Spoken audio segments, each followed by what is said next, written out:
Hard. Bobby Lemmy. Right to it. Right to it. Okay. That's okay. He just touches it. And spins to the back edge. Pushes it a little bit more under cover. Top of the button. You guys like that? Also like the peel. Yeah, I like that too. He's pretty good. He plays this. Okay. Well, we were thinking the double peel. Like the draw too. I think you get one in here first. Okay. Top 8. Center want to control the last rock to the next end. Is that basically what they're doing? Yeah, they're looking at it. It gives them a chance at maybe blanking and opening it up. And go, hey, we're looking good here for a couple. Maybe we'll keep going. That's the fascinating part about this sport now. Is with all this curl, you might get this to a good enough spot that you'll roll a dice, try to score 2 or 3, and put this game away.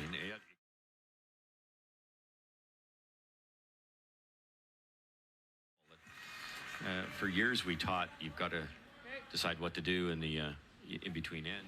You know, maybe Cooey's first one. They go, wait a minute, we can grab a 3 here. Right, it's a bit less. Yep. Hard, right to it. Hard. Hard. Hard. Hard. Hard. Oh, he Great actually shot. gets across the nose and You have to throw it hard. Same way. Same throw. At this point, there isn't with a guard there. So is he just throwing locking it on top of the yellow? Yes. Top 12. Yeah, top 8, top 12. Walking. We're a rock too heavy here. Sit. Sit. Couple of rocks there. Okay.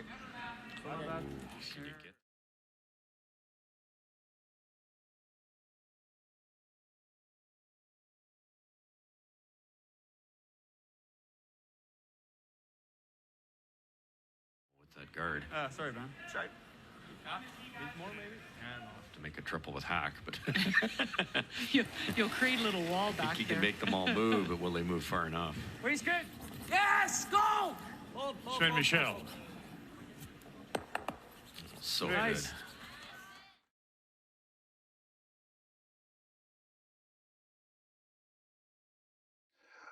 Okay, so Kevin's objectives here, one up with one end to play after this. Ideally score 1, score 2. Acceptable force is perfectly acceptable. Blank is just fine. To keep hammer 1 up into the last, and even giving up a steal 1 is not the end of the world. So I mean, Kevin's the type of guy. I mean, you know him. You've played with him for years. What's giving up a steal and putting rocks in play is he's willing to take that risk. Yeah, the tide coming home is kind of your start of the game. You say if we can be tied coming home with hammer, that's pretty good. Anything else is gravy. So he's looking at a steal here as not the end of the world. Tide coming home is fine. So he might be willing to gamble for a multiple if a worst case scenario is a single steal.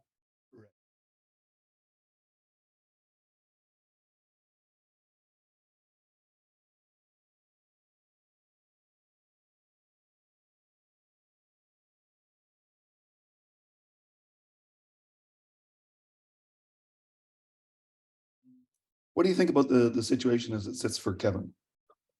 Well, it's sort of one of those decision point areas where, he's got shot rock buried above the tee line, a little deep, but it's above the tee line. He's got a kicker behind that other little tight guard. So he's looking good. He got a big miss. That Y3 there was supposed to be a freeze, and it ticked off and went deep, so they were way heavy. Cardinal rule number 1 for front ends was broken there. So he's got a situation where he can decide whether to go for it or not. Okay, so option number 1 would be hit that Y3 to sit 3 and with hammer 1 up, 1 end to play. That's not a bad situation. Yeah, you could sit 3, you bring that R1 back into play, right? Now you're sitting 3. They're probably just going to play that freeze again. They make the freeze on R2. Then you can peel that long guard and open up that frozen situation, and they're going to have to make 5 perfect guards. And so even if they make the freeze perfect, they have to make 5 perfect guards, or I'm going to be able to get rid of that situation in the middle and get my deuce. So it's an okay situation. I don't love it because it allows them to make that freeze, and if they play a good end, I don't know, maybe I could draw the corner of the button with my last one for my deuce, but it's probably getting forced. So I don't love it, but it's not awful.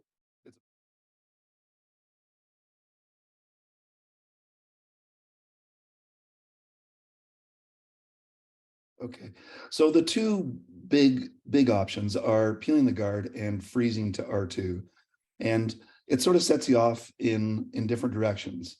Peeling the guard, the end is going to be more open and more controllable, I suppose, and more likely to lead to an acceptable outcome of blanking or scoring one. Putting another rock in play, you're going for it, but it gets messy. Is that how you see it? Yeah, and that's one of the interesting things. People say, well, what's the right call here? I don't know if there is a right call, but what you can do is you can kind of predict the future. If you play some sort of a draw, come around frozen, top 8, something like that, you can predict. I mean, Mowat's desperate. Mowat is desperate. He's going to play some sort of a freeze or a tap or something. You can predict if you play the draw, it's going to get messy. That's pretty safe. Maybe he makes the freeze and then you peel, but you're sitting 2 in there, so I don't know. But if you peel now, you can predict a pretty clear open end. So it depends what you want. Neither one's right or wrong, but one will lead to a pretty clean, open, controllable end with an opportunity to likely score. The other one can lead to a messy end where you might get forced, he might steal, or you might get a big end. But that's the only thing you can sort of predict here is what type of an end is most likely to develop based on what you do with this rock. Yeah. I mean, I think it's pretty interesting that Brad Gushu's front end wants to peel the guards, and Kevin Cooey says, nah, let's put another one in play here, So it's just different styles, I suppose.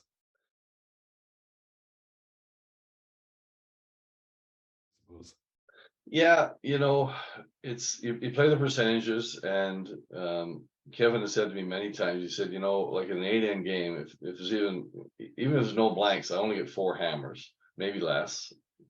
I don't want to waste them. I don't want to waste my hammer by taking 1. So he sees that having hammer, because you hardly steal at this level, right? So he sees when I have hammer, I want to use it. I want to score. Yeah.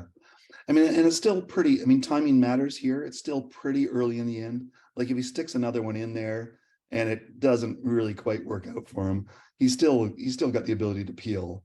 And with the, Gallant playing second and Chris Plies is playing third for him, I think, in this game. The double peel is actually fairly makeable. Yeah, there's a double peel for sure. That might be the call that to say Gushu, Jacobs, something like that. If they play that, hit 7/8 of that Y1, make the double peel, roll out or roll to a corner. The steal is completely off the table now, and that's what they would go for. I don't know, maybe if you make it, but everyone's got a different approach. Like I said, neither one's right or wrong. It's whatever you want to play, whatever kind of end you like, whatever maybe your team strengths are.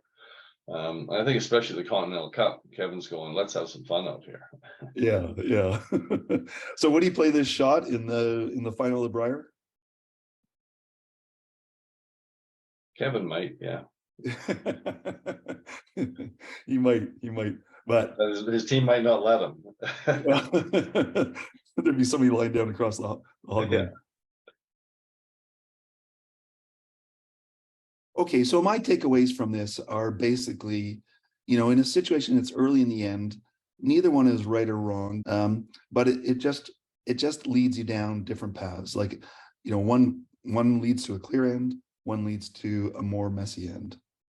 Yeah, that's the big takeaway is neither one is right or wrong. It's just what you want to how you want the end to look in the next 3 or 4 shots down the road. Do you want this massive cluster in the middle, or do you want a nice, clean, open, breathing room kind of a situation? And it's up to you. Right. Either way, you got to execute. So whatever you're best at and whatever you're most comfortable with.